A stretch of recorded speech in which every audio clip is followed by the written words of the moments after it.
Great, so welcome everyone.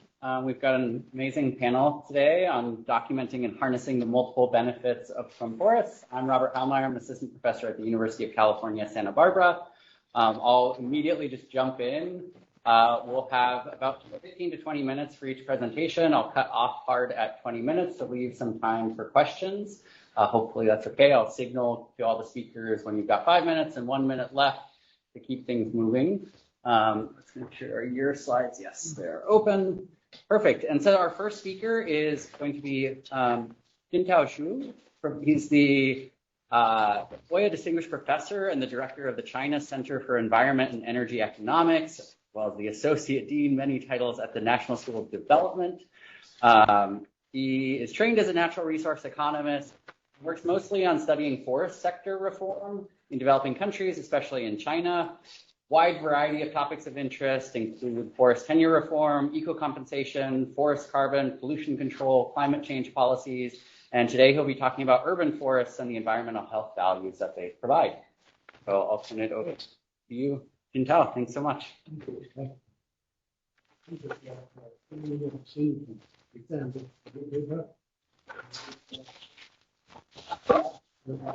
Between young fellows, so I don't get all the econometrics.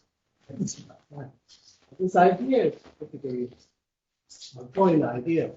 The idea is that in the last 10 to 12 years, Beijing's air quality improved a lot, but people suffering from allergy, from pollen increased also. So this is a relatively environmental, and certainly forests, and it's rapid greening, especially the expansion of forest area, plays a role in it, which is basically the motivation of research. But the forest also help improve air quality, reduce pollution. So we are examining these mixed effects of deforestation in the context of Beijing's huge deforestation program. So this is basically somewhere, some major city. And so in growing larger city, used to be a lot of trees planted. And trees can have a lot of effects. Basically, there are a lot of scientific research saying planting trees have numerous environmental benefits, improves air quality, but also probably have some negative effects. But for economists, we want to know the causal relations between the deforestation, the greening, and positive and negative effects from it.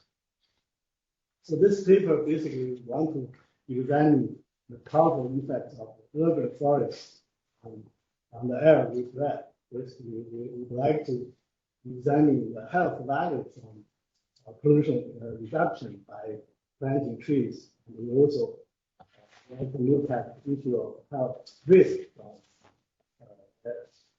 from allergies related to tree planting. So we use Beijing as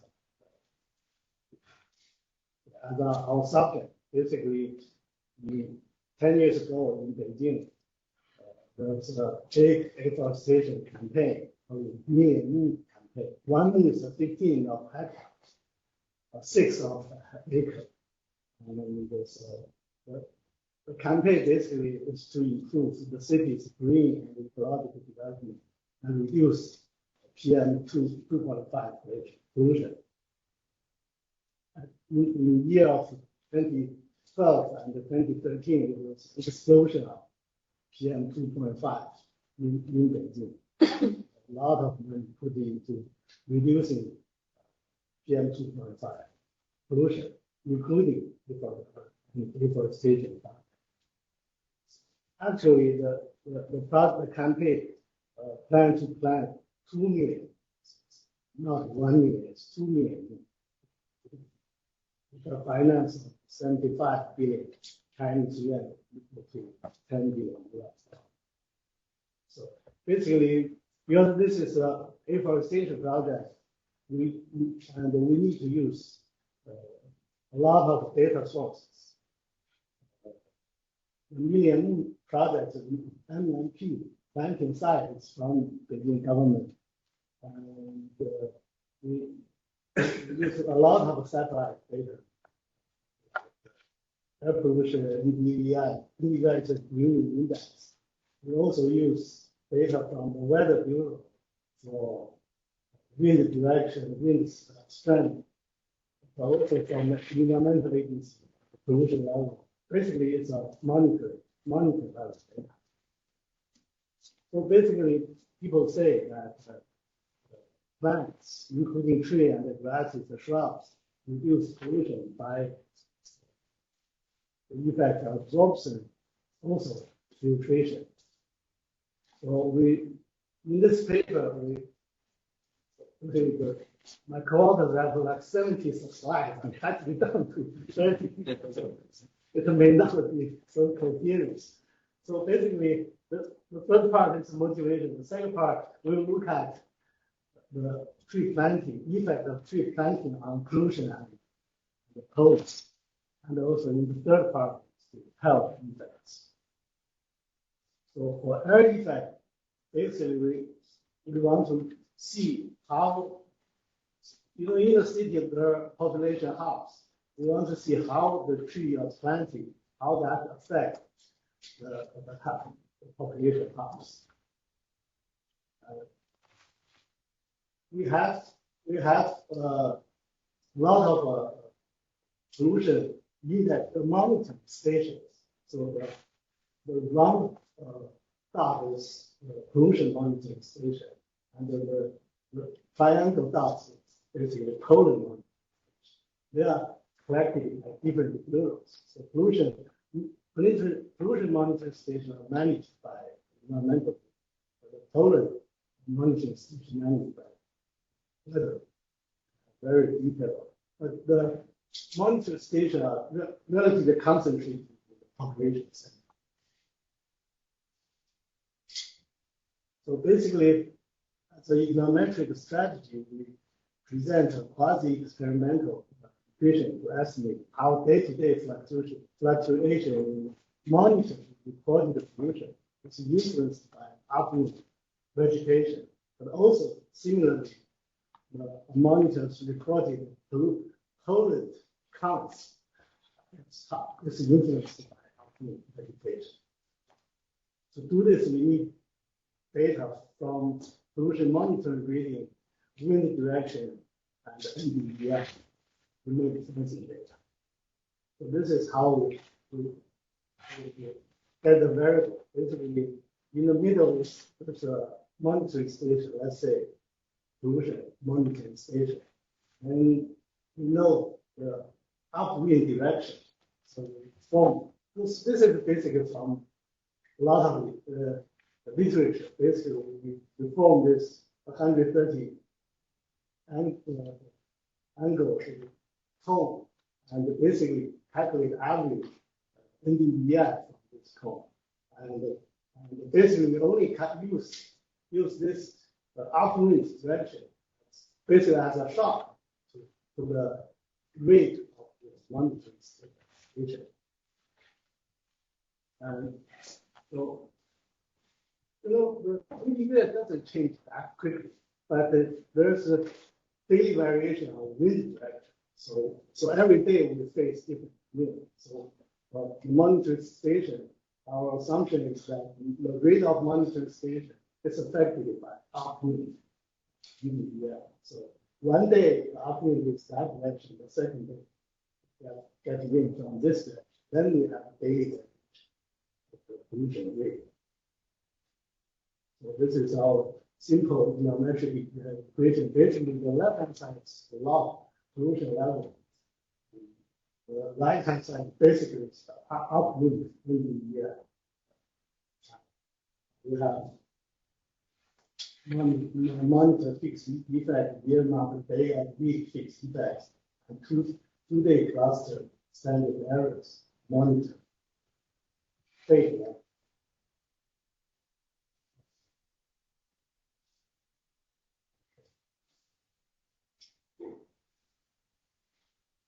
So we also have some this placebo estimation. So we add downwind NDVI as a placebo test. See if our the identification makes sense or not. So basically, the real blue line is upwind shocks. You can see, I think, specific day when we have that, then average the pollution level will be lower. But the dotted line is downwind. It's basically the placebo test and see. It has no effect of reducing pollution reduction. So this is all the different pollutants. For pollen, we did the same thing. So basically, see whether it's effective upwind.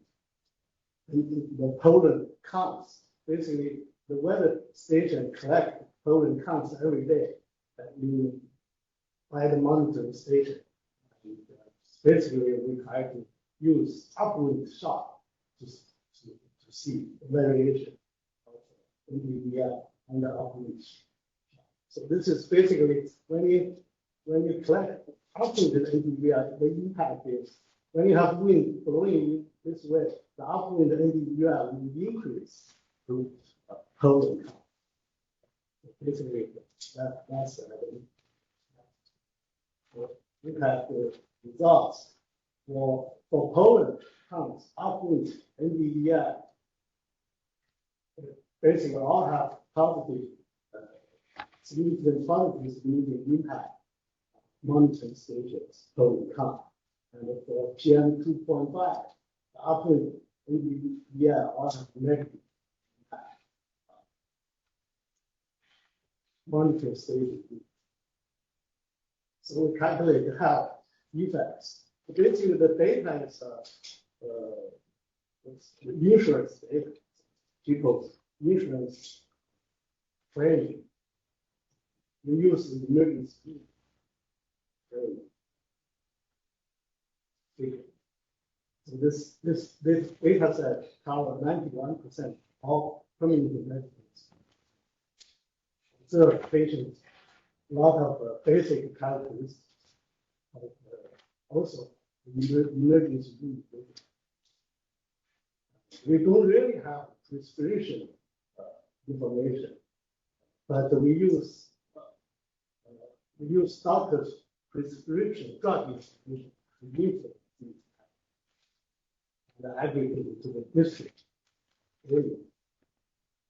This is the patient basically request emergency room visit.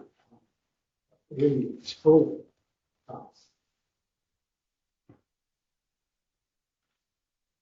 So basically, from 2013 to 2016, you can see the increase of pollen counts.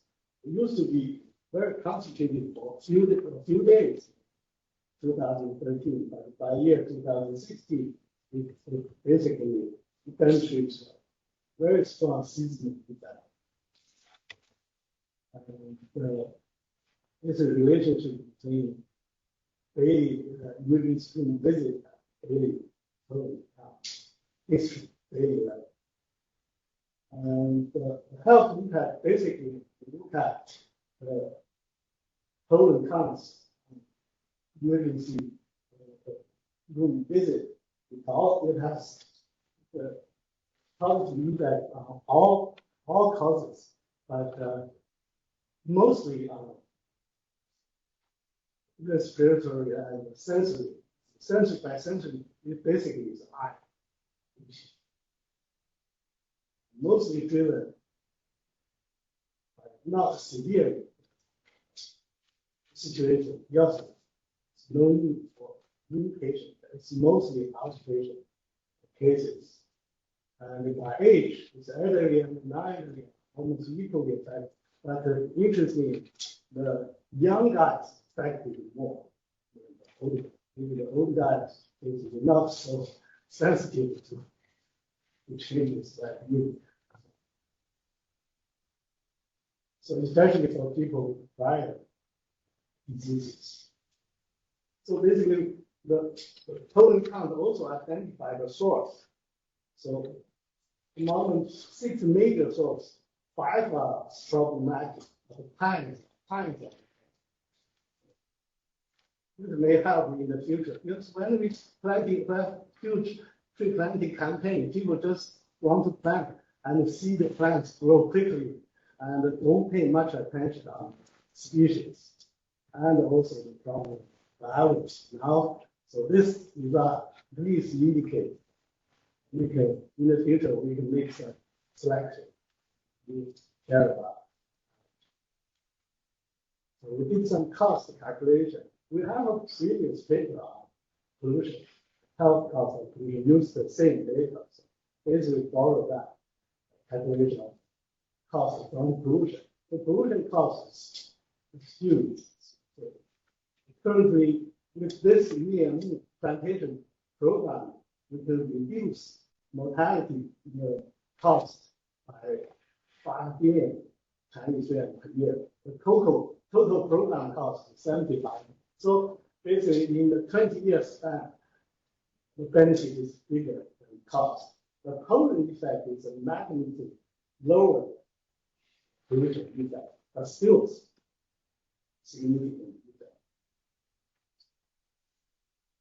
So basically, this is the final slide. Basically, if a politically feasible policy is useful because everybody loves it. And a lot of cities have implemented the simulator. Yeah, basically the conclusion for us, the implication for us is that we can make more careful selection of species to reduce the negative and enhance the problem. Thank you.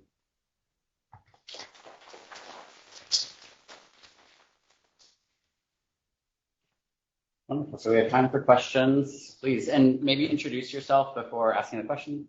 Yes, my name is Muslim from Michigan State University. So because so I see the justification for the group daily fixed effect, but I'm also thinking for especially for the tour, is that really the same day reactive or maybe a few days or the second day? So I think if you can make it a weekly, see whether the results change, and maybe capture better actually with a weekly fixed effect. And also, I think the cost, whether that include people's loss of time working or just insurance. So probably investigate. Yeah, thank you. Yeah. We only look at insurance. Impact. Very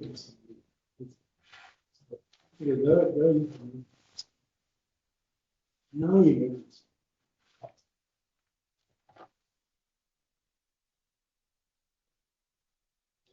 So that when they try to make a leg or weekly, yeah, because if I column a day, I may not do stop today. Maybe visit tomorrow. So you just look at day to day and maybe not. This in the last say make it a week. Good point. In the previous two papers, actually, and also look at whether the leg has an effect.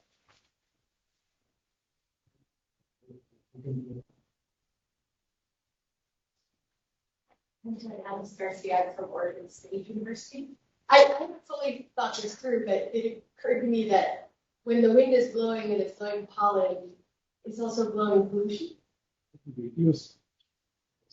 Also, what you're measuring is like the additional pollen relative to the decreased pollution.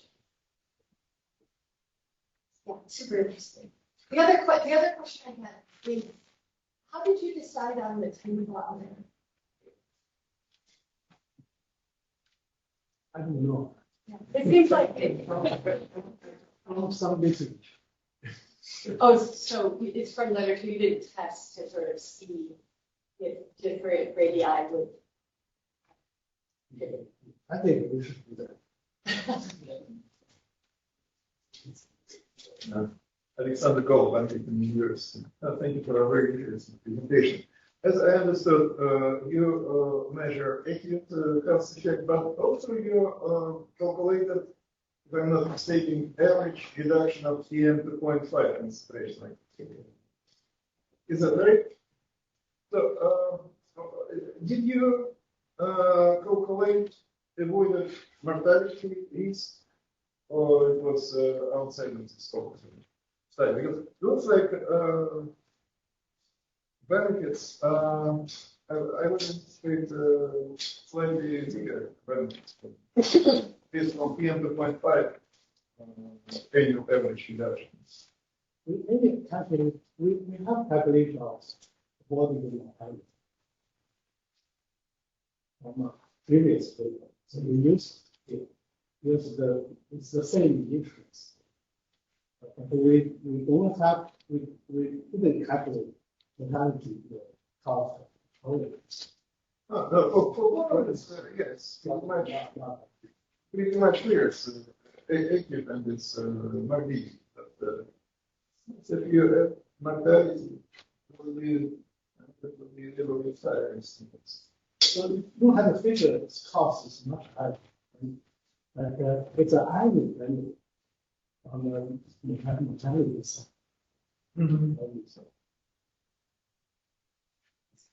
That's it. So I think I'm confused a little bit as well. So you find that when the trees are upwind, that prevent the pollution reaching the populated area. So they are. So, but you don't tell us much about the sources of pollution. So where is this pollution coming from? Because there could be more pollution coming from areas where you have less trees, for example. So do you also have information on sources of pollution? Yes, but in Beijing, in the population hub, it's almost no industry. There's a vehicle. Yeah, we don't have. Okay, for example, power plants or things like that. Okay. Yeah, I'm Matt Clark from Imperial College London. So this might be somewhat naive, but my understanding is that people's allergies actually tend to adapt, like, where you adapt to different pollen sources, right? Like a new source of pollen, like when you move, your allergies can be really bad. And so I'm wondering if you've looked at the hospital visits over time as post-tree planting, and perhaps people actually might be adapting either their behavior or physically to the pollen in the air. We can think about. We only identify it's daily. Yeah. I think this is one of the reasons why the senior people affect less. Yeah. They stay at home. Yeah. It's okay because you're underestimating. This is the lower bound.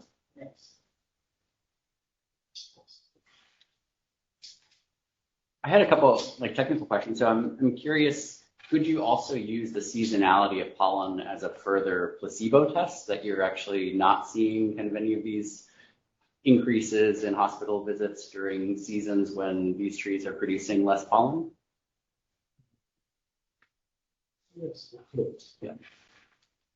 We only have data. We only collect data in March. Okay. Yeah.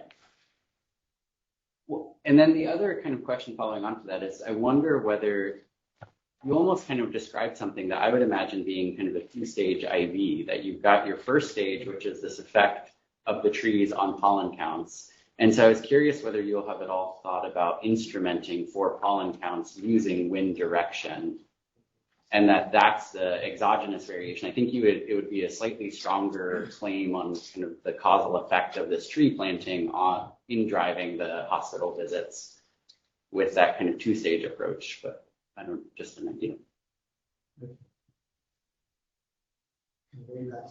Perfect. Yeah. And I guess the last question, so you mentioned that there's kind of this absorption and filtering effect, and I think this kind of builds on the previous comments. I'm wondering if the process of buying out or like planting, this was such a large area that was planted, you also have maybe a pollution mitigation that you're kind of reducing transportation through these areas where you planted a lot of trees. That seems to be a direct effect, and then these filtering effects are indirect. And I'm curious whether you could at all disentangle kind of the effect of the pollution reduction from land use change from the kind of benefits that the trees themselves are providing. And maybe that's something you've tackled in previous research. I think would be really interesting to see those two different effects pulled apart. I think we can, well, I don't, certainly.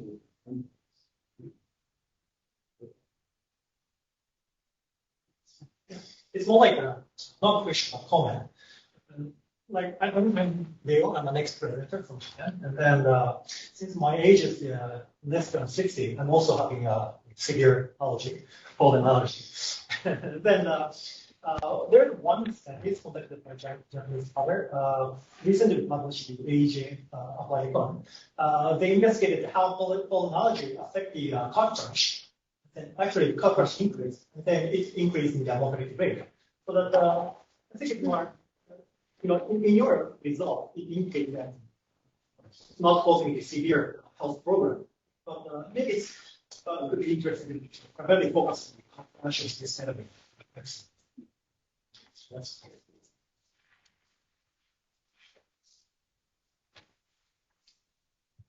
Well, thank you so much.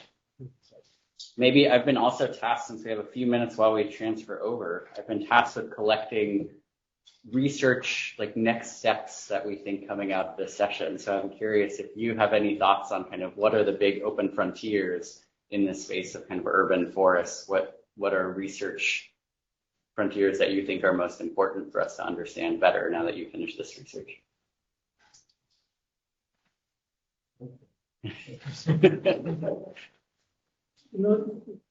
Basically from our own experience, the environment problem change over time. And we can focus on air pollution. Pollution is down. Now we have this total problem. Also, invisible pollution like ozone. Now in all China, most of the major population areas find particulate all down, ozone. So this is strange for us. We all think China's pollution issue came from the same source, fossil fuel. It seems that it's more complicated. So in China, the new frontiers, looking at new pollutants, less visible, similarly, and like the ozone allergens, and also coordination between carbon reduction.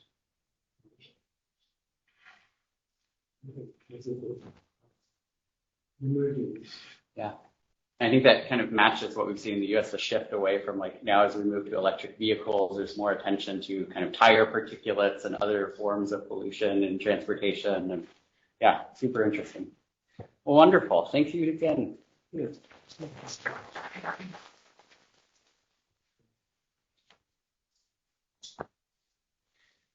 And so our next speaker is Ryo Takahashi. He's an associate professor at Waseda University in Tokyo. He received his PhD in international studies from the University of Tokyo in 2013, and much of his studies focuses on forest conservation, specifically which property types are effective in conserving and rehabilitating forest resources.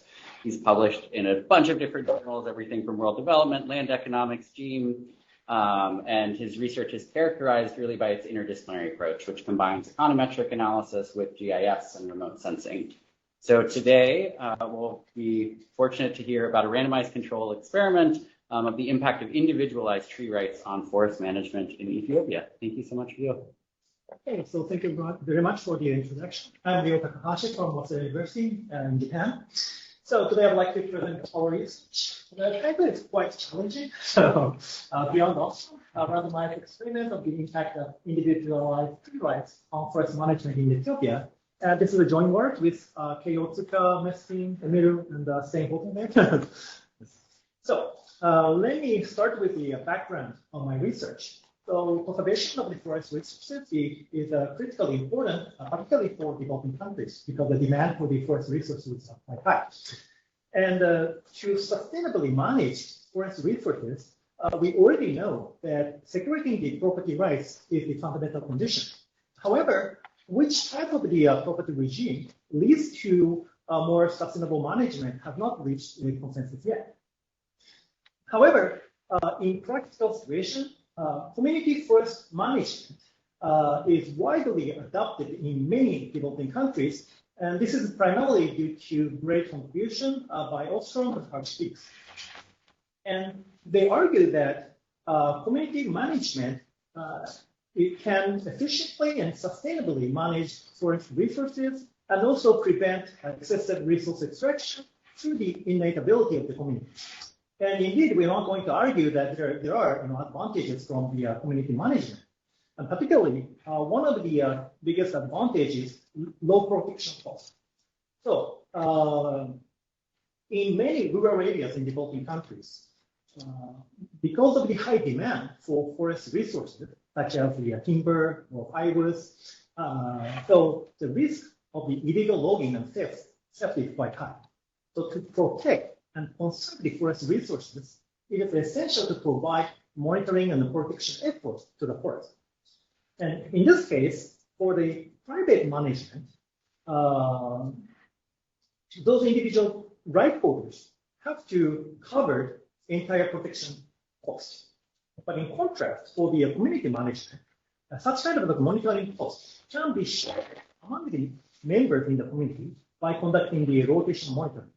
So for example, maybe one day, one person can monitor entire forest, and the next day, another person can take a turn. And monitoring cost is more like a fixed cost. So cost for monitoring, let's say the 10 hectares of the forest is almost similar with the monitoring cost for 15 or 20 hectares of the forest. So by conducting rotation monitoring system, monitoring cost for community forest tends to be lower than that of the private management.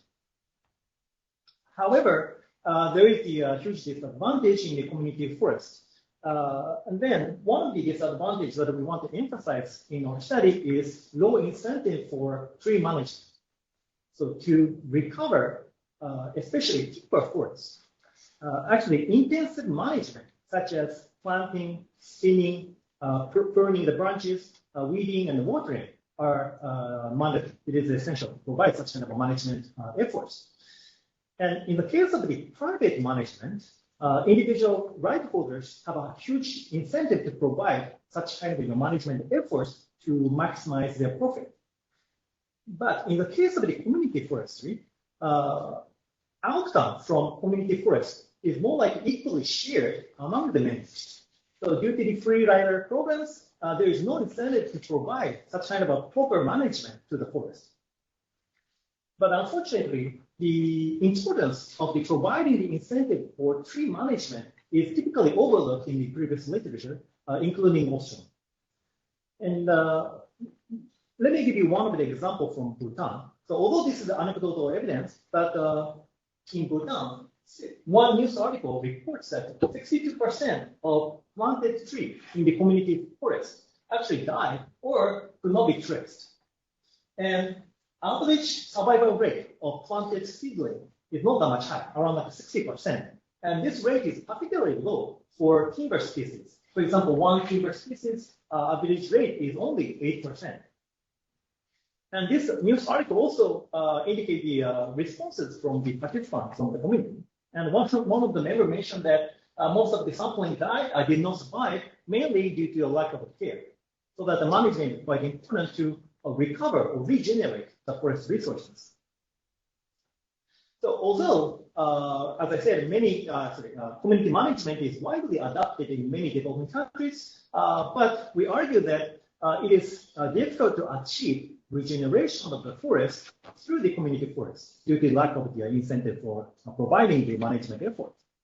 So in fact, empirical evidence regarding the effectiveness of the community management is actually very much mixed. So some say there is a positive impact, but other literature indicates that it's less effectiveness compared with the private properties. So the objectives of our research is that first, we want to identify what is the optimal institution for timber forests in developing countries. And so by considering the characteristics between timber and non-timber forests, we want to propose mixed management system as the optimal system for timber forests in developing countries. And I'm going to explain this mixed management system in a later slide. And second objective is that we want to empirically investigate the very short-term impact of the mixed management system on forest resource compared with that of the conventional community management. So first of all, let me explain about the optimal institution.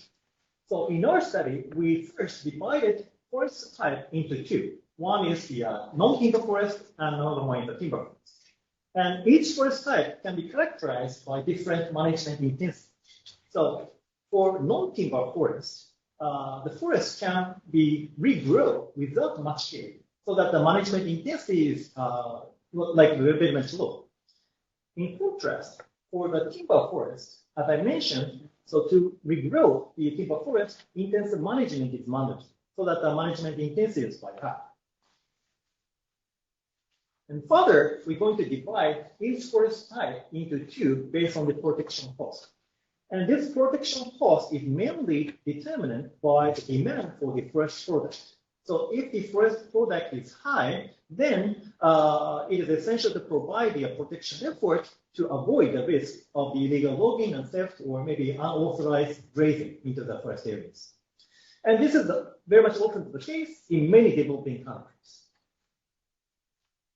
And then we argue that for non-timber forests, with the high protection cost, we argue that community management could be the optimal institution because of the advantage in the reducing the protection cost. But how about the timber forest with the high protection cost? Because of the disadvantage in the community management, we argue that community management could not be able to provide incentive for management effort, so that it cannot be works well for timber forests with the high protection cost. But it doesn't necessarily mean that private management is effective, because as I already mentioned, in the case of the private management, the individual right holders have to cover entire high protection cost. So it could be not efficient. So that neither private nor common ownership may not work well for timber forests with high protection costs, or in other words, not works well for the timber forest in developing countries. But instead, we want to propose mixed management system of private and common ownership as the potential solution for developing countries. So this mixed management system can be characterized by communal protection of trees and individual management of those resources. And such kind of a system can be granted by providing the control rights of the forest land to the communities, and also individual ownership rights to the trees. So let me explain this system by using figures. So normally, in the ordinary community management, land and the resources on the land is given to the entire community. But in our case, we're going to divide ownership of the land and ownership of the resources. So in this case, trees. So in our system, first, land ownership is given to the entire community continuously. But for the resources, we're going to provide individual tree rights to individual members. So for example, this next person have a ownership of the right for this specific particular tree. And then there are three main advantages of our mixed management system. First advantage is that we can reduce the production cost. Because land is owned by the community, each members continuously have a motivation to continue collective monitoring activities. So that such that because of the joint protecting activities, we can reduce the production cost. And the second advantage that we can stimulate the incentive for tree management. So after introduction of this system, now each resource or trees is owned by individual members. And of course, outcomes from each tree is given to individual tree holders. So therefore, individual members are fully motivated to provide management effort or to carry out management activities to their own tree. And the last advantage is that we can also avoid land conversion. So particularly in developing countries, main driver of the deforestation is driven by conversion of the forest into agricultural land. But as I already mentioned, land is owned by the community. So which means that if they want to convert their tree areas into agricultural land, then they have to obtain the agreement of the entire community. So because of the high transaction costs, we believe that we can reduce the conversion, such kind of conversion risk. And then we developed three types of the hypotheses regarding this, mixed management system. So first hypothesis is that we hypothesize that introduction of the mixed management system will stimulate the working efforts for intensive management. And the second hypothesis is that, as I've already mentioned, so in each tree rights holder can obtain all of the benefit from their trees. So that's why we expect to increase the extracted volume of the timber-related products, such as thin trees, pruned branches, and also timber trees. However, for the third or last hypothesis, we only provide the ownership of the trees, and we do not change any other collective activities. So our intervention should not affect the collection of non-timber forest products related to tree management, which includes like fodder grasses, medical plants, honey, mushroom, spices, and etc. So to test our hypothesis, we conducted the randomized experiment in northern part of Ethiopia. There is one region which we call it the Tigray, located in there, in the northern part.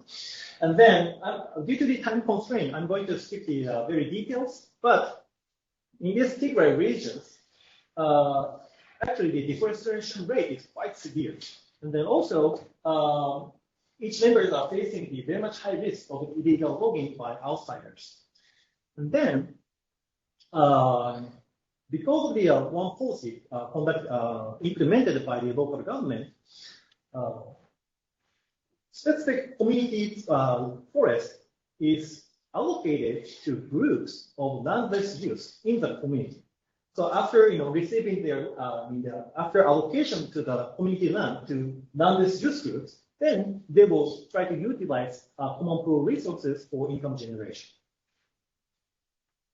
And then in our data set, we identify in total 68 use groups is managing community forestry.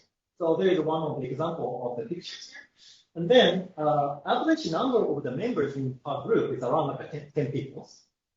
And then dominant tree species in those allocated community forests is most of them are timber trees, such as like acacia and eucalyptus and these. And then also in there, within these use groups, they are following the Ostrom principles, and also they are also conducting the rotation monitoring.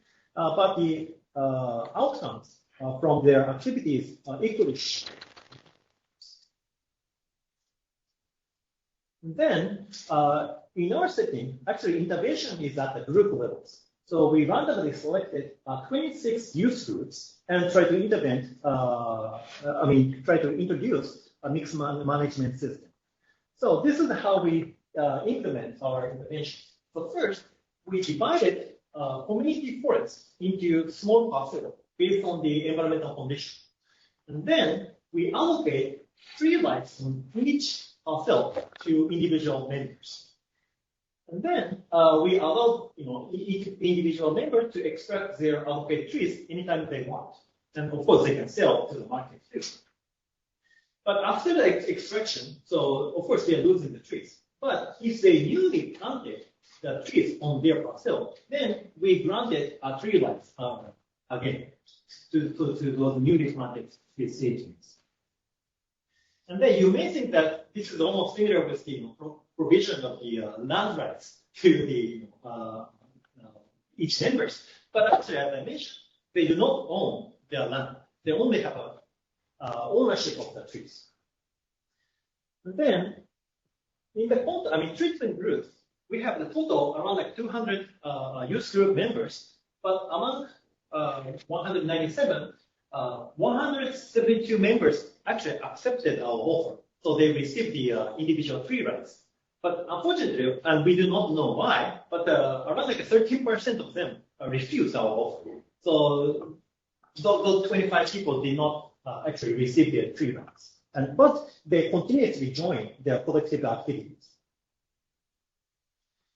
And then, average number of the allocated trees to each member is around like 81 trees, but 63% of them are very much short trees with the 5 centimeter diameter at the breast height. And also, to secure their property rights, we provided the paper document indicating the permission without any time limitation from the local authority.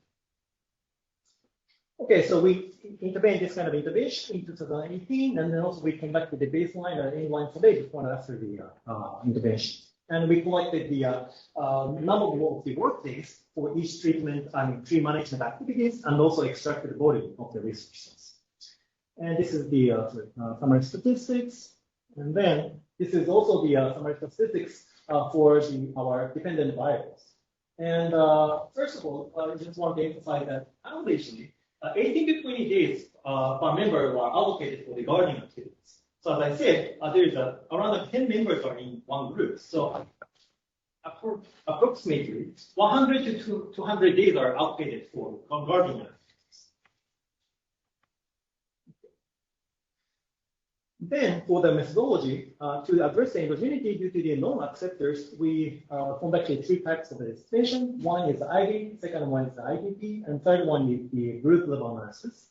For the IV, we use the treatment done, which takes value 1 if individual I is offered individual tree rights, and then we control for this rights variables, which is the individual rights done, which takes value 1 if individual I actually receives the individual tree rights. But the specification is very simple, so let me see. So the result. So what we found is that first, anti-management index is increased, but this kind of increase may be driven by pruning, guarding, and watering activities. And magnitude is quite high for guarding activities. But in contrast, we do not observe any significant impact on the planting activities. So number of the planting days and also planted seedlings. So how can we interpret this result? So first, increasing in the gardening activities indicate that, as I mentioned, 190 days for gardening as a group before the experiment. But coefficient mentioned that it will increase by 76 to 105%. So which means that those treated groups, they conducted the gardening activities almost every day throughout the year. And the potential reason is that to reduce the risk of illegal harvesting and also unauthorized grazing by outsiders, because they want to protect their resources. And also, we found that it increased in the pruning and the watering activities. And then this result indicate that many of them, so many of the provided trees for intervention is still young. So that's why it require watering activities to secure, to take care of the trees. So that our result, largely supporting the hypothesis 1. And for the extracted volume, we found that it increased the thinned trees from branches and also timber trees, but it did not affect the other resources unrelated to the tree management. And the main point is that you may wonder that extraction volume increase for the timber trees may indicate the degradation of the forest. However, the coefficient is increased by 24 to 35%, which is almost similar with the less than 500 gram per million. So that this kind of an increase more like a thinning activities. Right, so that's why we, the result is supporting hypothesis 2 and 3. So I'm really sorry about the rationale, but yep. So this is what we found. And then, unfortunately, we want to conduct the research for more longer time. But in 2020, Ethiopia entered the civil war in Tigray region.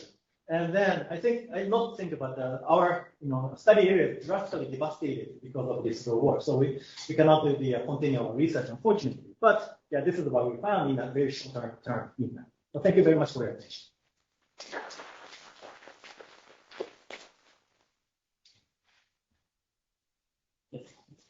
Yeah, I mean, nice presentation, and I have been. And if you don't mind introducing yourself. Yeah, I'm originally from Japan. I've been working in Kenya for 14 years. I work with one of the CJR centers in Oregano Forestry. And, I've been teaching and doing a lot of research in Tigray, and I'm on area and the colleagues at co work on this. One basic thing to ask. Look, why building projects? Why we have invested too much back? That because the people don't believe what the government can do.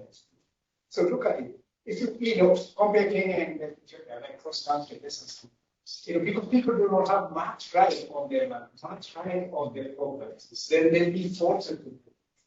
And because they are forced to do it, you invest in government protection and this is sustainable.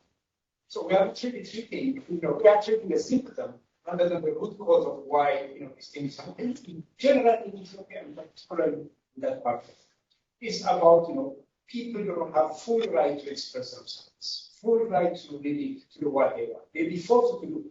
If you go to together, you have to deliver 21 days of labor force free. People will do it. They don't have anything, they don't have any alternative idea. I mean, let's be honest. But the second thing is, if you look at it, exclosure, very nice, happy with the UNSCC science policy interface. Tigray was awarded for the best restoration in Africa. Fantastic, great. But we restore one area by excluding all the livestock, and the livestock is going to the other part of the landscape, putting too much pressure on degradation. So it is zero sum game. So how do you consider the landscape up? So you protect this area. But what's happening in the other part of the area? Because people really value their livestock. And livestock and their free grading is one of the major risk factors when it comes to forestry in there. I'm sorry to put you on that kind of things. But I mean, it is really good to really, point out, we are researchers here, we are thinking about them so problem. But I would like to really hear your opinion. Coming from Japan and working. Yeah, well, of course, you know better than me, but also you mentioned about the exposure policy. So although we are focusing on those areas, exposed by exposure policy, but we are not aiming to evaluate the impact of the exposures. So that for the second point, as you mentioned, it's kind of a very much important point. But my response is that from our research, kind of more like out of the scope. But what we can say is that it's when we consider about the agriculture development, it is more important to not grazing freely, but let's store those livestock and then feed them by using the fodder grasses. In that case, since what we found is that collective activities for fodder grass collection did not change, so that continuously they can collect the fodder grasses through their community forest. So that there is a kind of one potential solution. But the first point, I fully could not understand the main point. So, what is your question again? Which part did the first question, first point. Why protection after all? Because why protection? Because we have this practice in forestry all the way from Cameroon, West Africa, we are community forestry. Yeah. However, we put a lot of investment in protection grant. And that's because the community and the people are not trusted by the government or because they top down, so that they are not convinced. Protected by its own. Why do we put much garbage around these things. Well, it's not a goal. Yeah, so that's why we wanted to not only the gardens, but we wanted to kind of provide incentive to regrowth and then utilize such kind of regrowth resources for their income generation. Yes. Thank you very much for the interesting presentation. My name is Friederike Schilling from the University of Bonn in Germany. So I found the presentation very interesting, but one point I would like to add, or maybe for exploration, because you also say that research is in general for developing countries, maybe not specifically also for this region. So one aspect that I will ask myself, a lot of the theory and the hypotheses come from a very economic point of view, thinking like people maximize their own profits, etc. And in many countries, there's also this culture of protecting forests, or like there are other values or other motivations that might motivate people to protect forests, especially like in a community sense, and they have a very strong sense of community. So I was also wondering, for example, those people that refuse individual tree rights, if you have like any kind of information on if it's maybe driven that they don't believe in kind of like individual rights, and if you've like thought about more about this community management as the value of the tradition in your kind of setup. Yeah, that's a good question. So, unfortunately, we do not know why they didn't accept, but we think that according to our collaborator from Ethiopia, they mentioned they may not trust local authority. So that's why they may not believe in the individual tree rights that we offer. But the main drivers of the deforestation in developing countries is the economic motivation. So not rather than the other factors. So that's why I think providing the incentive for income generation through forest protection. I guess, so this is very interesting, but one of the things that I was thinking about as you were presenting is that when I read Ostrom, one of the conclusions that I extract is that these kinds of institutions emerge endogenously. And like when I think about situations that I know, common property situations, there are in fact many places where properties are commonly managed and then people have individual rights for certain areas. And we still call that common property, but this is kind of an institutional innovation. Even within the same country, you see variation. And I think this layers on what Federico is saying, that it may be difficult to actually change the way that people have decided is optimal to do something. So like that, I wonder, I mean, this is like, I think Ostrom would maybe agree with that, or maybe you can reflect on this, like going in and trying to change an institution like this seems challenging. It looks like you have results, but I guess as you're talking to people and thinking about the longer term viability and scalability of an intervention like this one, like how do you square those things? Yeah, I fully agree that, of course, the institution is an endogenous development and there is a variation among the user group members. So that's why we want to conduct a more longer term evaluation. But at this moment, what we can say that so the most important thing that we want to emphasize in our study is that management effort is important. Then in the conventional community management, such kind of an aspect is mainly overlooked. So that it's not very difficult to answer.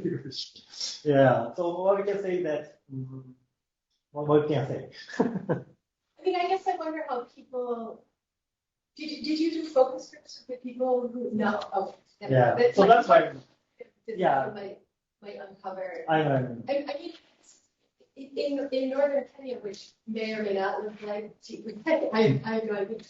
You can go from one place to another, and in one area they will have divided up their management of the commons, and in some place else they won't. And like, if you observe that kind of variation in this landscape, maybe you can use that to kind of understand the importance where such a intervention might be more effective. Thank you very much. I think we're going to go ahead and start transitioning, but you can ask your question while we kind of get presentation set up. Yeah, totally. I mean, I guess, so many of these things, like, prescribe thinning or watering, for example, they seems like really, really prescriptive, right? But I wonder how you feel, why this is better compared to something like a red model where you're like just basing it on outcomes, right? So like you might imagine you're like, oh, the number of trees that grow or the height they grow, for example, is the outcome, and people can do whatever they want to achieve that outcome. Like, why is this model where you're actually measuring like every single thing we're doing better? So does that make sense? yeah, so the advantage compared with the red or for the system furnace. So, yeah, so that's also true. But in our cases, for example, like a red plus or PAS system, other authority have to pay for their conservation effort. So that literature indicate that in some cases they're facing the shortage of the financial budget. But in our cases, we do not consider that because the community members have an incentive to provide management and also protection effort to maximize their own profit through their individual trees. So that's I think one of the difference between our intervention and the Red Cross intervention. Cool. Thank you. Thanks so much.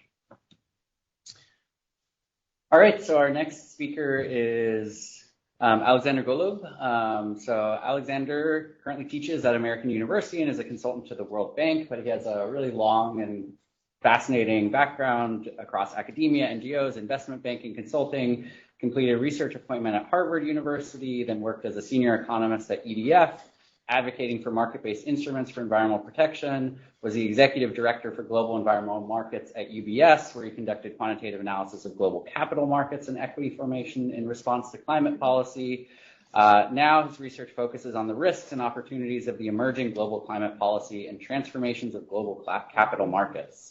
So today he'll be presenting on valuing the hidden benefits of forest-based climate change mitigation. Thank you, Alexander. Turn it over to you. Thank you, and thank you for the opportunity to present at this conference. And this study is a product of transatlantic cooperation, and we can see the organization from Germany to from the United States, as well as it's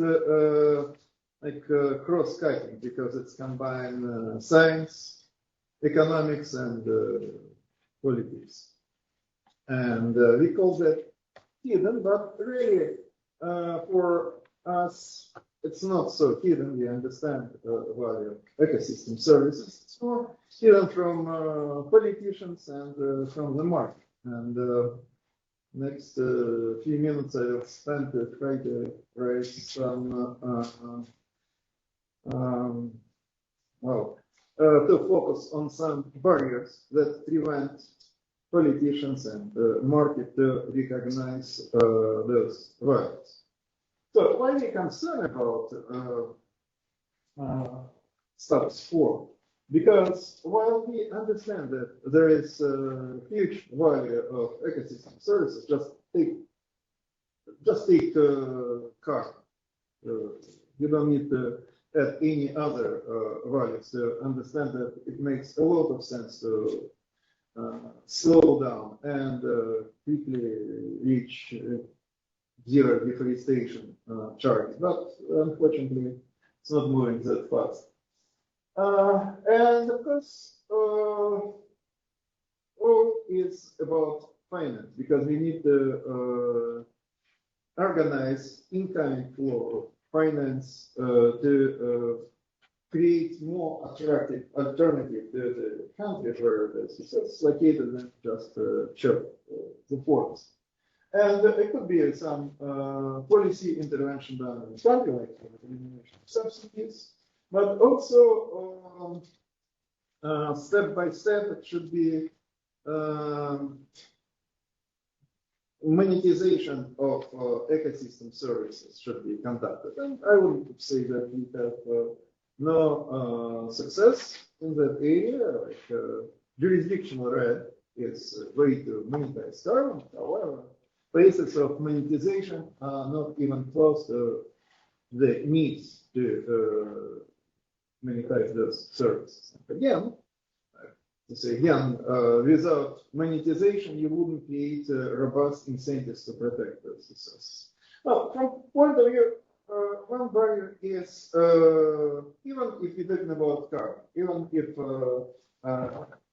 most of us understand that there is a huge emissions gap between where committed policy leads us now and where we need to be to decarbonize global economy, is the number 2050, 2060. So gap is huge, and at some point it will be major correction of climate policy, and at least forest carbon going to be value of forest carbon may increase overnight. Business feel that politicians are ready to commit drastic adjustment of policy. Well, looking at that graph, if you look at this part and return on investment, and those are negatively exposed to climate policy. When it's major climate policy adjustment, value of this assets will go down. But there are assets, and that's carbon, and ecosystem services part of that. As soon as policy is committed, this value will sharply increase. Unfortunately, CLO investment 401k, finding this past performance does not guarantee the future. That's exactly what business is doing. Like study what was happening before, and then extrapolate this value. Using so-called market valuation, thinking that, well, because I observed this information, it's something robust, and at least I can report to my shareholders whatever I could. I used all information that was available. We still lost the investment. One thing that needs to be done to move from mark to market to mark to model valuation. And that's mark to model valuation what take into account right side of this graph. Of course, it should be done the right way because you don't know exactly what's going to be shape of future climate policy. If you're talking about carbon or future policies to compensate for safe ecosystem services. But point is that it's about forward-looking evaluation. And actually, it was done, and forward-looking mark-to-model valuation is used in practice. Like, think about social cost of carbon, how you calculate them. You calculate them using integrated assessment models. And integrated assessment models will take into account future negative impact of accumulation of greenhouse gases on the economy. So maybe a thing like that would work for a larger scope of ecosystem services. And definitely social cost of carbon reflects intrinsic value of carbon, as well as maybe something like social cost of deforestation that is broader than just social cost of carbon, because indeed deforesting you lose carbon, but also you use ecosystem services. So maybe this construction would be game changer, at least for policymakers, because as I began my presentation, benefits are hidden from politicians and from the market. Well, and talking about market, still politicians need to make some move to introduce certain policy environment to monetize carbon, to monetize other benefits of other ecosystem services.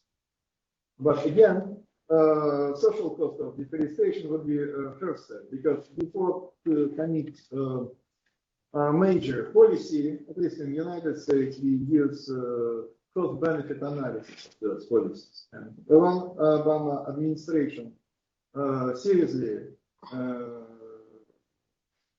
decided on using social cost of carbon, well, it was quite positive effect on some regulations that further was introduced. All right, so, but then market. So monetization followed the policy solutions, and in our view, if you just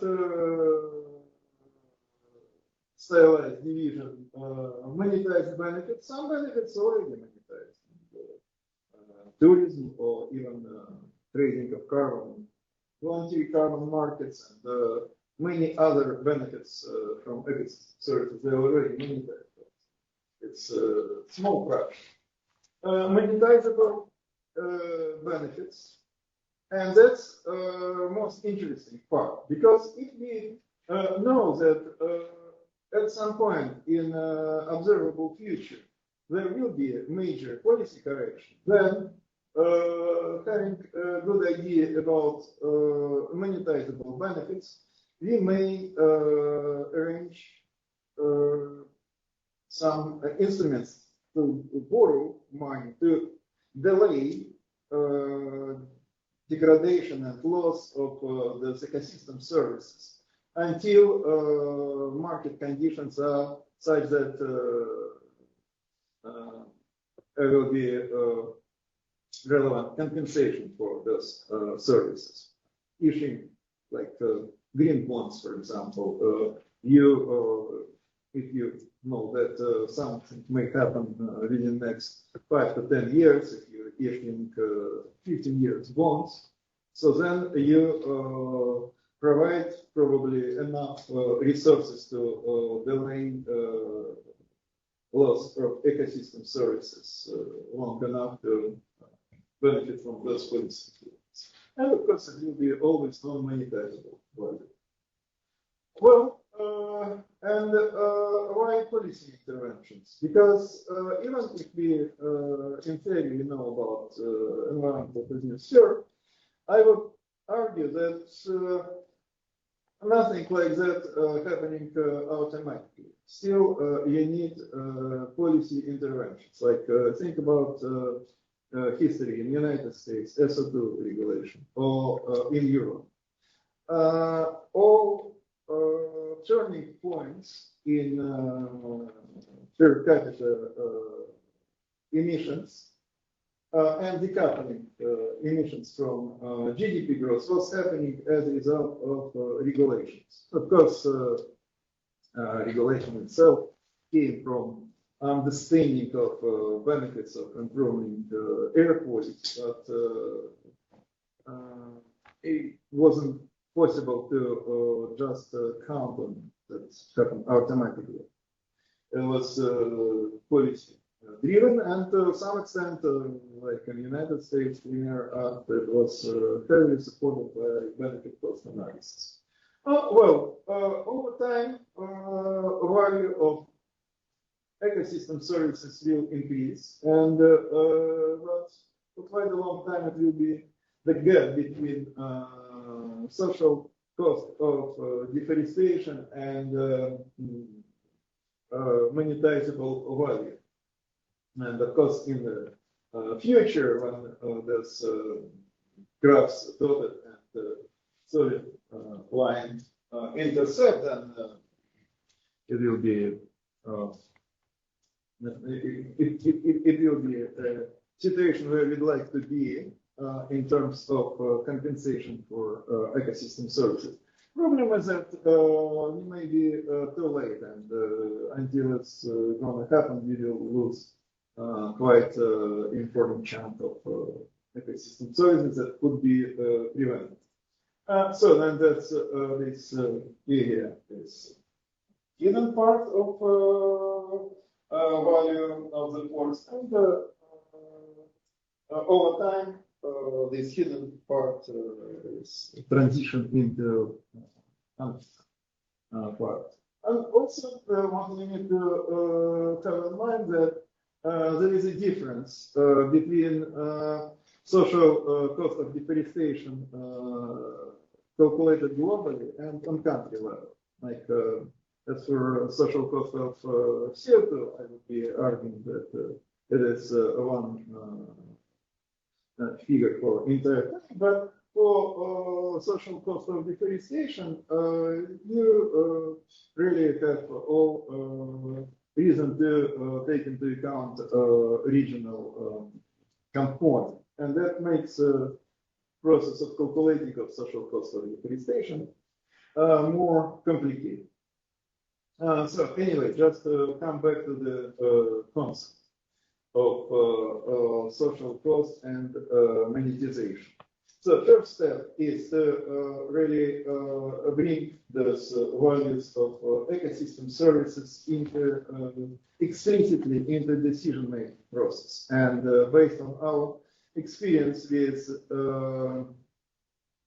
CO2 emissions, the best way is to move to mark-to-model evaluation and use social cost of deforestation as the indicator for policy making process benefit cost analysis.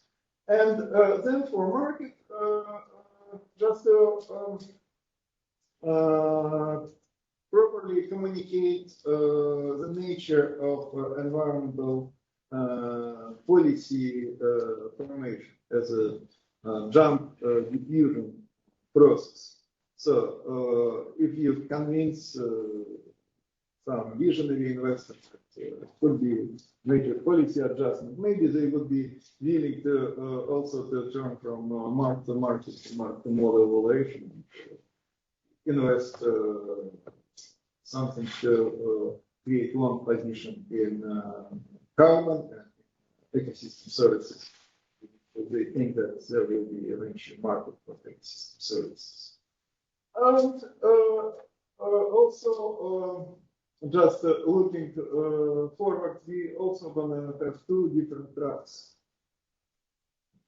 And one track will be jump diffusion process of monetization of ecosystem services. And here we can work with business explaining this process, and also some instruments, as I mentioned already, green bonds, some other instruments like special acquisition purpose company that would be full of investors looking for securing rights in to claim, for example, carbon emissions. That would be one track. And second track still will have substantial fraction of the value of system services that could not be monetized and should not be monetized, but still, maybe you wouldn't be able to monetize it, but it still has value. Like, for example, the value of statistical life. You won't be monetizing benefits from reduction of PM 2.5 pollution, but still it has value, and this value is reason to implement policy that would create incentives to protect the system services. Well, some concluding remarks. Gap between value and what is invested now to protect ecosystem services, it's alarming, and it may result in significant economic losses. And again, even if we overshoot in terms of spending to protect forests, if you lose forest, it's irreversible. If you overprotected that, then well, you decided that you have enough and you're in good shape in terms of protecting ecosystem services. So plus nothing prevents you to deforest some land in the future. But when so that's kind of asymmetry in decision-making process. Advocacy for Mark II model evaluation is important one, and both in talking with business and talking with policy makers. And in our view, we think that the next natural step would be to introduce social cost of deforestation, because it's pretty much clear how it could be used in decision-making process for benefit cost analysis of policy improvements and so on. The most natural way to proceed with monetization is to scale up jurisdictional relevance, scale it up to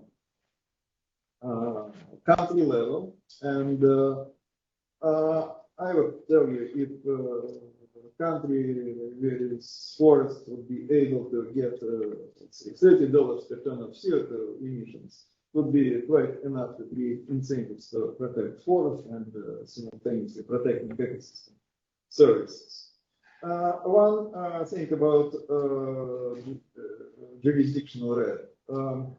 When you scale that up, you inevitably facing the problem that you cannot use existing creating mechanisms like R3 standards or Vera standards based on historical level, and assume that reference line will decline over time, depending on your performance.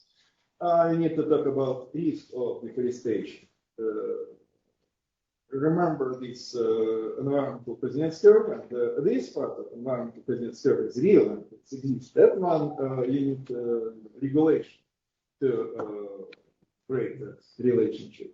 So to resist temptation to cut forests, we need to figure out how to compensate not only for deviation from historical baseline, but how to compensate countries for avoided mistakes. So thank you. I think that stop here.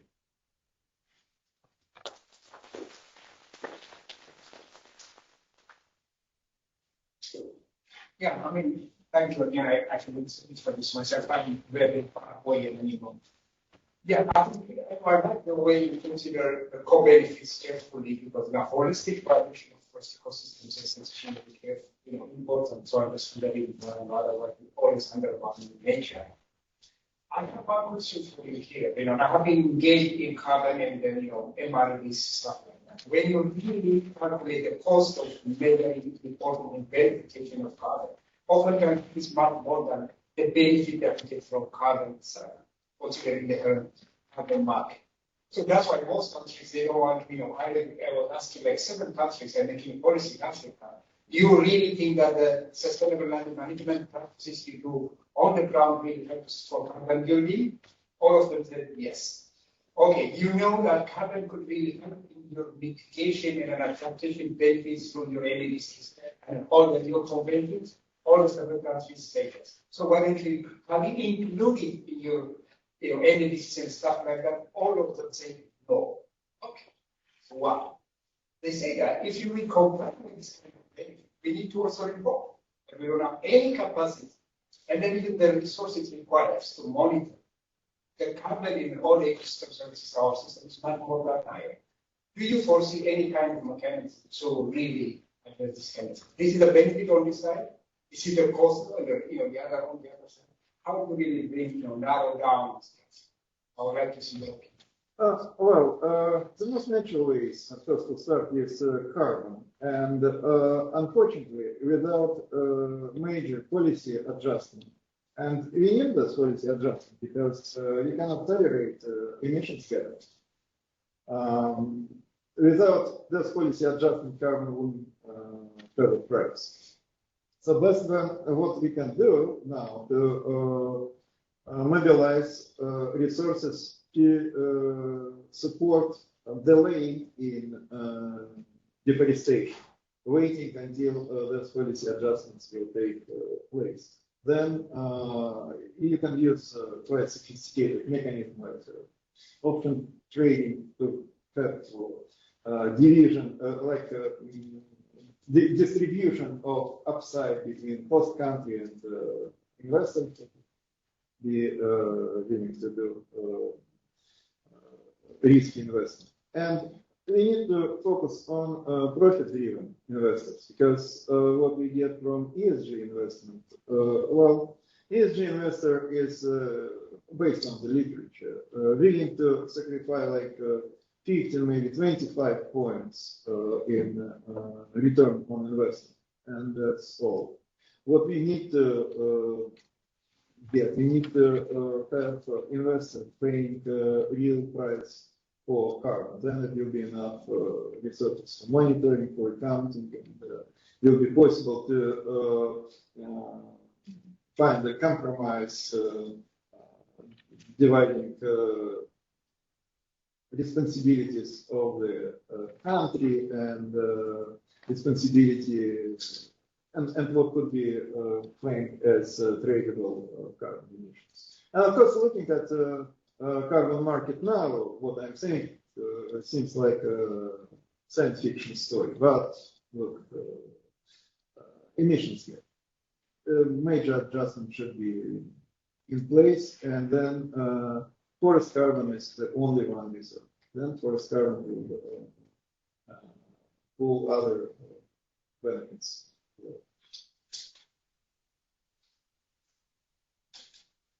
I'll ask a question. So I think this kind of idea of social cost of deforestation is a really interesting and provocative one. I've been kind of stuck on thinking of how it differs from social cost of carbon. And I think the irreversibility is a really important one. The other that I kind of stick on is just the heterogeneity. So when I've thought about, thinking about what a social cost of deforestation would look like, even just the climate benefits vary dramatically depending on what forest you're talking about avoiding deforestation in. And so I'm curious how you all have thought about that heterogeneity and all the benefits that forests provide. It's not like carbon where it doesn't matter where that ton is emitted. And so it is a commodity that you can have kind of a standard social cost for. How do you conceptualize the idea of a social cost of deforestation in the presence of that heterogeneity? Yeah, that's actually an excellent question, and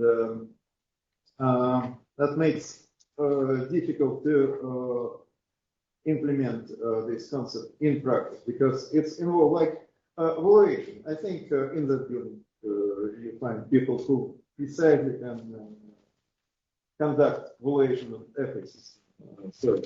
But then the question is, what happens when you lose them? And then you need to analyze different chain of benefit distributions. And something like watershed protection, most benefits stay in the country, and loss of watershed protection is reflected in social cost of carbon specific to this basin and so on. But if, as a result of this water resources losses, cost of corn, beef, or soybeans goes up, then part of this cost will be reflected in supply chain, and fraction of the social cost will be actualized somewhere else at the market where you trade soybeans.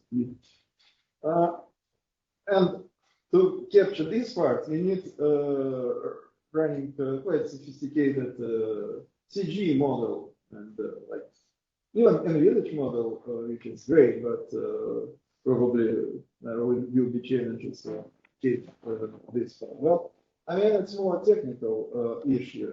Potentially, I think it's quite reasonable.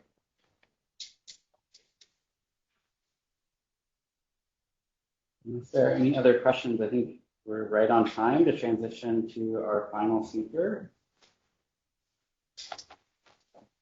So our final speaker is Philip Polenda. So Philip is a sustainable finance and development advisor with the World Bank's Finance, Competitiveness, and Innovation Global Practice. He joined the World Bank back in 2022 to help build a strong foundation for sovereign sustainable finance by combining traditional and innovative data with rigorous analytical methods. Philip supports the World Bank through economic modeling and econometric analyses, and by visualizing and communicating actionable insights to policymakers. He's currently finalizing his PhD in development economics. Congratulations. So today we'll be hearing Philip's work on spatiotemporal scenarios for deforestation in Brazil's legal Amazon. Thanks so much, Philip. Yes. Thank you, Robert, for the introduction. I'm very excited to be here and to talk about this work that we did together at the World Bank with partners in Brazil. So this is one work with Cornelius, Marek, Karl, and Peter, who are here at the World Bank, previously in Brazil, or Cornelius is an economist in Brazil, Marek is by now moved to Kenya. And then this is work together with the Amazon Economic Research Institute, which is a think tank NGO in Brazil that works on deforestation, where we work with Andrea and Rafaela and the workplace. And so what I'm presenting today are spatiotemporal scenarios for deforestation in Brazil through the Amazon. And the idea of this collaboration is that we can produce two things. So it's academic in the sense that we produce a working paper, we have a technical note out that kind of goes into the details and the nitty-gritty of the modeling. But it's also policy oriented in the sense that we try to make our results accessible to the public. We programmed an online dashboard where you can look at our results and look at the maps that we produce. And we just 2 weeks ago had kind of the launch of the dashboard, really good reception in Brazil. So very nice to see that being picked up also from Brazilian newspapers. The goal is, so I don't need to say much about the benefits of forests and the necessity of continuing to protect the Amazon rainforest as being the lungs of the world. What we want to do with the paper is we want to develop a model of forest at risk that can tell us where and how much deforestation we expect in the Amazon in the near future. So it's really combining these two different models. It's combining a temporal dimension that will move out to the table from the World Bank with a spatial dimension that's kind of coming from the Brazilian team, which have much more knowledge on the local factors that matter. And there are so the immediate goal is to have a basis for scenario analysis and to be able to pinpoint kind of where the expected hotspots of deforestation will be, and then to use this for improved targeting of local protection measures. And I think for us, the kind of second goal of the collaboration is to provide a baseline for deforestation outcomes, and that relates also a little bit to the work of Alexander on how can we evaluate these forests and how can we improve on the baselines that are currently used. So here the idea is to better estimate the impact of to disentangle the impact of forest protection policies from drivers that are outside of the government's control. So I have one brief slide on the overview of our results, and then I'll go into the details of modeling. So we ran our model using data until 2021, and then we can evaluate this with the data that's by now published in 2022. And what we see is that just like our model predicted, in a way, we see a decrease in the deforested area in the legal Amazon in Brazil in 2022. And we're quite happy about that because it means that our measures that we use for the temporal forecast do pick up something that's actually materializes on the ground. And we still, that's where the baseline aspect of our model comes in, we still find a 9% higher estimate of deforested area in 2022 compared to our model. And that relates then to policy or the lack of policy in the years leading up to 2022 to protect forests. When we look at the broader outlook until 2025, we expect that favorable macroeconomic conditions will continue to lead to a decline in deforestation pressure based on macroeconomic factors. And whether or not this will translate into actual reduced deforestation is then, of course, also a policy. But when we look at the drivers for macroeconomic variables, we see that the conditions are quite favorable for reduced deforestation in the next years. So if we would use kind of a naive reference line, just extrapolating the deforestation rate from 2021 until 2025, we would estimate 35% more deforestation than with our baseline that takes into account macroeconomic drivers. Looking at the spatial aspect, so our model expects or projects large spots of deforestation in central Pará and southern Amazon. And distance to road is really one of the main drivers in determining where on the local level deforestation occurs. And then the second part of the analysis was to do some scenarios. So once we have the model, we can change some of the parameters with a scenario analysis. So what we've done is we've changed the protection status of non-designated public forests to estimate what would be the effect on deforestation. And we find the 14% reduction in deforestation from giving non-designated public forests the same protection status as conservation units in this. But of course, that 100% number would assume that there's no leakage to other areas. And in the end, of course, if deforestation is not possible in one area, some of that will leak to other areas. And when we look at which areas those would be, we find rural settlements, rural properties, and conservation units, the areas that you have to look out for then in terms of leakage. Then we go to the overview of the modeling approach. So like I said, we have these three different parts. Basically, we have a temporal dimension where we look at macroeconomic conditions that give us an estimate and forecast for the total amount of deforestation. And we use, so we base our work there on the Amazon Economic Memorandum and on scientific literature, which find a clear link, especially also for the Amazon, between commodity prices, especially soy and wheat, and deforestation, because an increase in the soy price will increase the value of land, and that will increase the pressure of land grabbing and deforestation for plantations. So that's the temporal side. And then the colleagues from EPAM brought the spatial dimension, where they have very narrow granular data on 500 meter by 500 meter grid, on distance to road, suitability for agriculture, slope, density. So a lot of different variables that matter for deforestation outcomes on the ground in local conditions.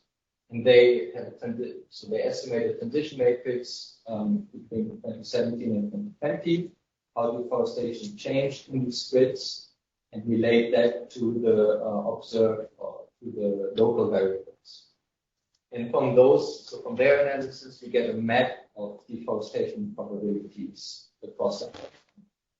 So our side brings the total number, so something like 9,500 square kilometers is what we expect in aggregate. And then their probability map helps us to spread out that total number across the Amazon and really focus on where it is. I will go into a little bit more detail on the temporal model, just because that's kind of what we work on mostly. So we estimate a time series model where we have deforestation based on lag deforestation and on lag commodity prices. So that's what you can see here. Lag commodity prices, we include a lot of candidate variables. So we have metals, iron and gold, we have palm oil, we have soy, beef, coffee, and then in the end to keep the model tractable and also to reduce the range of overfitting, we have a variable selection part that selects the most relevant ones. And for the Amazon, these were beef, coffee, soy, corn, sugar, because it's grown in some other parts of Brazil, soy or lobster. And then we know, of course, that macroeconomic isn't the whole picture, right? So policies matter a lot in shaping deforestation outcomes, especially in the Amazon, where we have the soil moratorium, the cattle agreement, right? So all of these factors are really important in also determining total deforestation. So what we do there, because we want to estimate a baseline that is just based on macroeconomic drivers, is we include dummy variables for when these policies occur. And they basically are modeled like a level shift in deforestation. So that's, in a way, it's a bit of a crude way. And in the paper, we have like not jotted down some ideas on how to improve on that, but it's very difficult to find good data and to really model this. So to show you our results for the temporal dimension, so in 2021, the forested area in the Amazon was 13,000 square kilometers. Then we estimate that deforestation based on macroeconomic drivers will decrease to around 11,000 in 2022, then to between 8 and 9,000 in 2025. And when we look at 2022, so we had 11,600 estimated. That's significantly lower than the last year, right? So we already estimate that macroeconomic conditions are favorable and will reduce deforestation, but it's still higher than what we observed. And if we have time later, talk a little bit about the link of how we can then turn the difference between observed and model deforestation outcomes into some benchmark of what the policy effect is on these outcomes. So the spatial distribution, I've said it already, so we calculated transition matrix on the observed changes between 2017 and 2020. And then we laid this to the local economic and environment activity variables. So land tenure rights, for example, is very important, right? Whether specific cell is conservation unit or an indigenous territory, that matters a lot. And then once we have this probability map, we get the we redistribute deforestation for space using two algorithms. So one that kind of expands on previous deforestation patches to add new deforestation, and another one that seeks completely new deforestation. And like I said, one of the main variables that matters is distance to roads.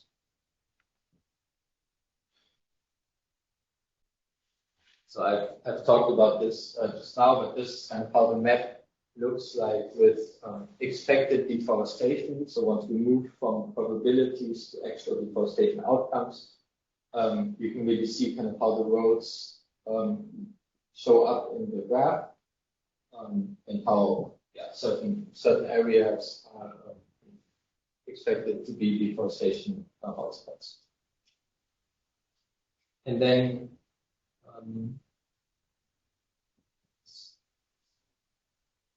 and so this is now a screenshot from our dashboard. So like I said, we start to really make all of this publicly available so that people can look at the maps in detail, but also at predictions for the municipalities. And this would then tell you, for example, here that this is Altamira, which is one of the biggest municipalities, densely forested ones, and one of the deforestation frontiers now. And it gives you on the municipality level a prediction on how much deforestation we expect until 2025. So we hope that this is also useful for targeting policy efforts.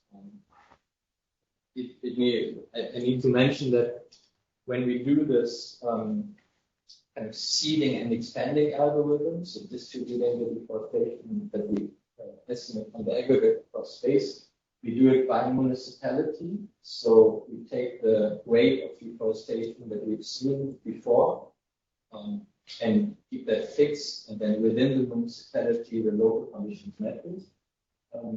That's something that we want to improve on because, of course, you could imagine different municipalities also being more or less deforested. And in this case, we did it because the model just becomes too, it's a computational problem. And the second part is that we want to provide some guardrails to the model, right? Because otherwise, it just runs away with certain deforestation patches. Because the proximity to previous deforestation is also an important driver. So we provide these guardrails and saying, okay, within the municipality, we look at the local conditions, but across municipalities, we keep the rates fixed.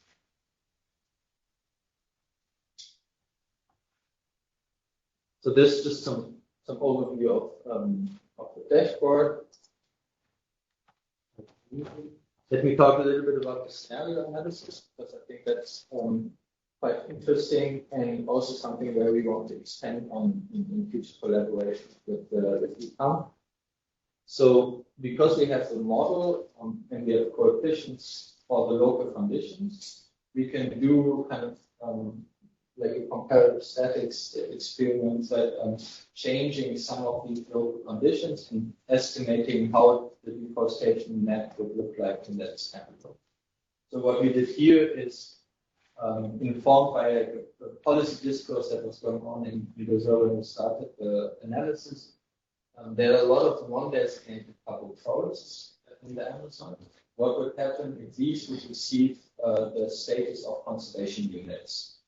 And the way we model this is we just take the deforestation elasticity of a conservation unit and assign it to the deforestation, to the non-designated public forests.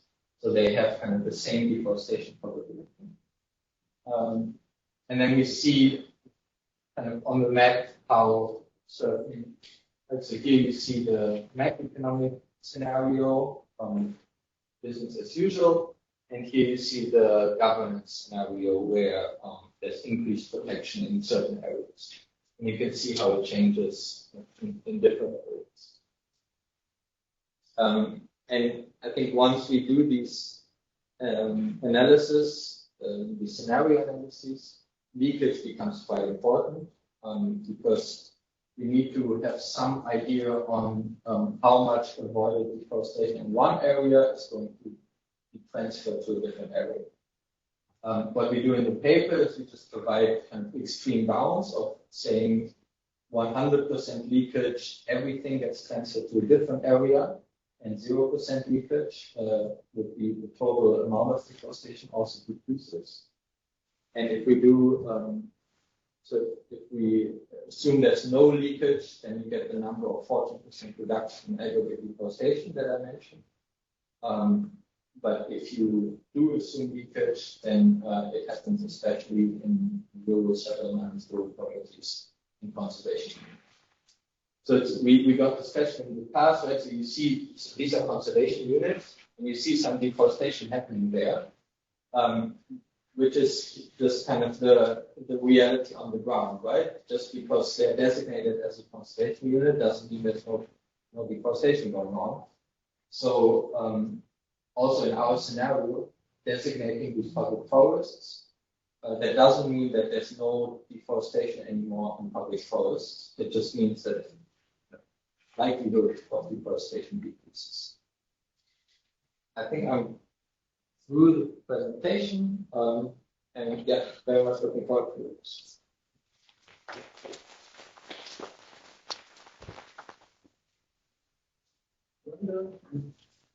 What do you consider the impact of mitigation funds? Last statistics saying that current timber demand for zero, more than 70% of timber demand is met because timber zero, which might have some influence in deforestation. But the increase is planted mostly in Ethiopia, southeast of deforestation. So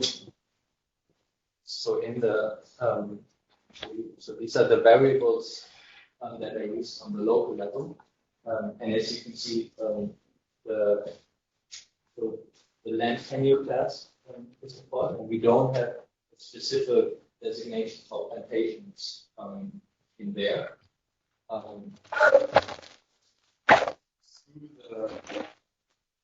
Through the effect of commodity prices, that's how we hope to capture some of this in like a reduced form. Right? So it's the price of timber increases that leads to more pressure on timber concessions, more plantations for timber, and then we will incorporate it in the model.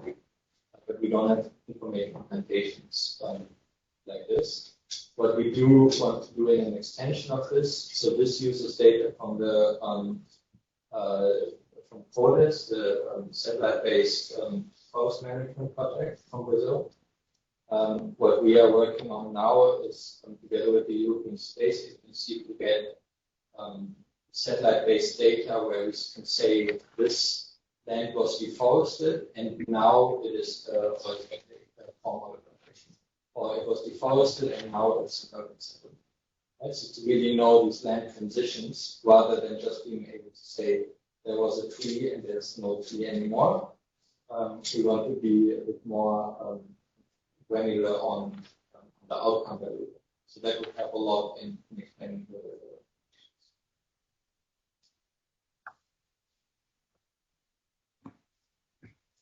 Well, the one behind you actually just said.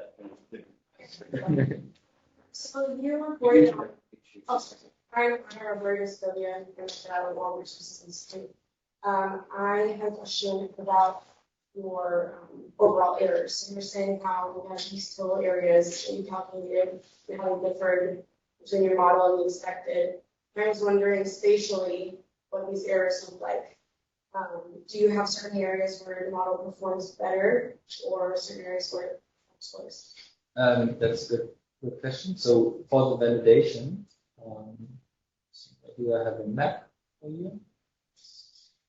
So this is kind of our validation map where we test in which areas did we observe deforestation and simulate it, and in which areas did we observe it, not simulate it, and so on. So all the blue dots are the ones that we are happy about, where we simulated deforestation and it was also observed. And then you can see that, for example, in this area, we have some, this area here, we have deforestation that was observed, but that we did not simulate. And that happens in the model if, like you remember, our model is calibrated from 2017 to 2020. If there are changes in road networks, for example, afterwards, then that's not incorporated in our model, and that can have a big effect on kind of shifting the deforestation frontier inwards of time. Okay, so having more data on advanced information about where they're going to build roads would help. A lot, yes. Okay. So being able to update like road data annually and with our models, that would help a lot. Yeah, I was curious if those linked to different crop types or. Yeah, so roads. Yeah, mostly roads and proximity to deforestation, but that's kind of a catch-all.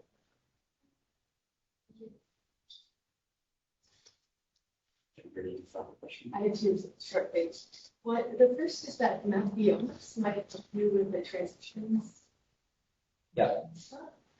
And the second question, which is actually a question, most of your exercise seems to be about prediction, but your scenario analysis seems to be about like taking the elasticity of the conservation area. Seems like, and imposing it on a different state seems like you're making a problem. Yeah. So I guess I wonder if you tried to balance that in some way. So in the scenario analysis, I think the fact that we do our kind of distributing the deforestation across space within the municipality and keeping it fixed at the municipality level is really limiting the causal claims that I would take on the scenario analysis.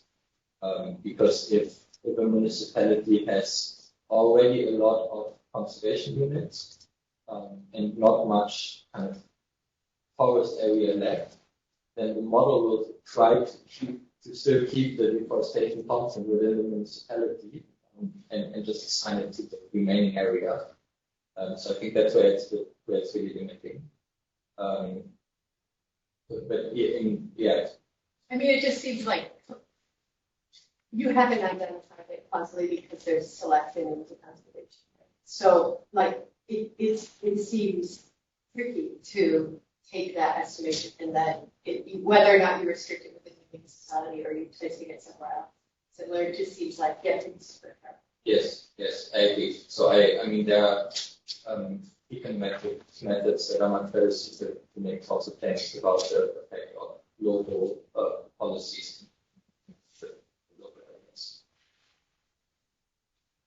I'll just add one really quick small comment on that point. Like, I think there's also an interesting opportunity since we have the macroeconomic side of the model to have more conversation between the two modules.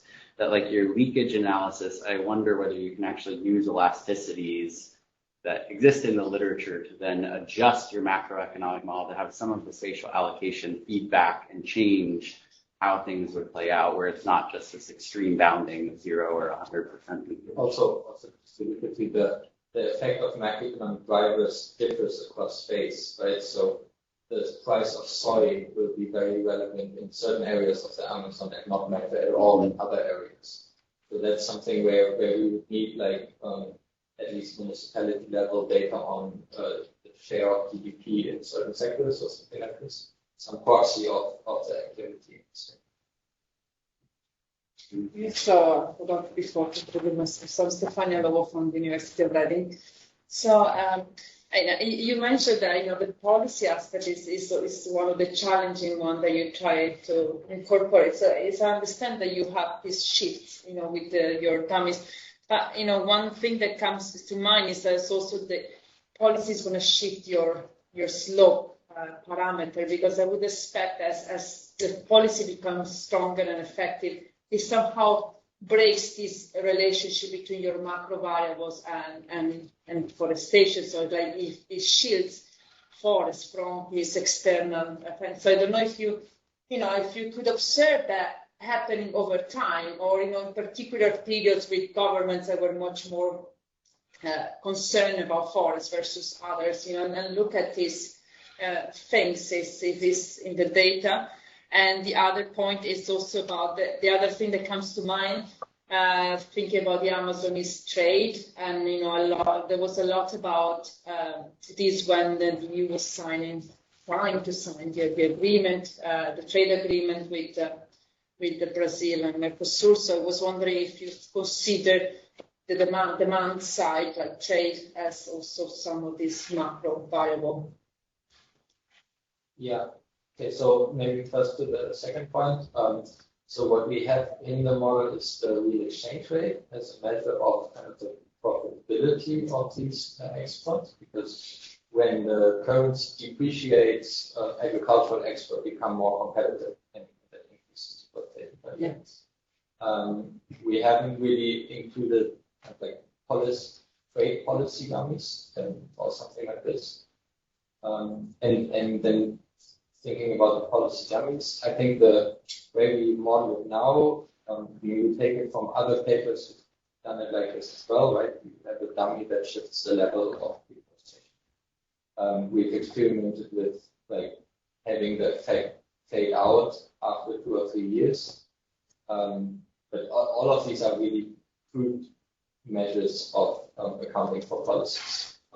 I think it's on well taken, especially also on the, like you can think about interacting policies with commodity prices.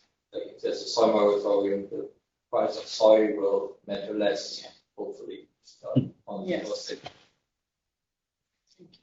So we're at time, but I know we've got a fairly, like I think an hour for lunch, so I'll take one more question. But if anybody needs to run out right at 12:30, feel free to excuse yourself. Please. Yeah, I mean, thanks. It's a great presentation. You reminded me of the presentation on nature, on S310.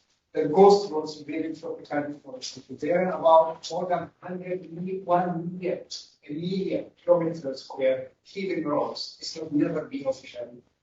So they are real causes of deforestation, and I wonder how your data could be, because unofficial roads more than 100 million kilometers within tropical, all those from Indonesia to Brazil. That's one. And the second thing, I wonder if we use a model the other way around. How that should also help us reforestation or restoration instead of forestation. Because if that is the case, it will hurt a number of countries when they are applying for the GCF funding, because scenario analysis of product to be on a map is something that always requires. And then what would be your thinking in terms of capacity building on this kind of scenario? Because policy making can be So on the roads, I think when the paper came out, I remember reading articles about it, and especially for the Amazon, they also have a huge number of roads that are not on any official maps. They are, our data set is just, as far as I know, doesn't include them, just by the nature of them being hidden. And I wonder, so it could be that they explain some of the difference we see between our simulated and observed outcomes. In terms of reforestation, so we are actually, in Kenya, we are using this model also for deforestation, and the goal is also to use it for reforestation, but it's tricky, it's data-wise, it's quite tricky. So in Kenya, you typically have good data on deforestation, but deforestation is more complex. And we are doing, so we want to do a satellite space, and you are, so once you talk about specific projects, of course you can go and do field visits and monitor it. But satellite based on a country level, reforestation data to check. But it's maybe you have ideas for London where we get it. Wonderful. Well, thank you everyone for joining us, and please give the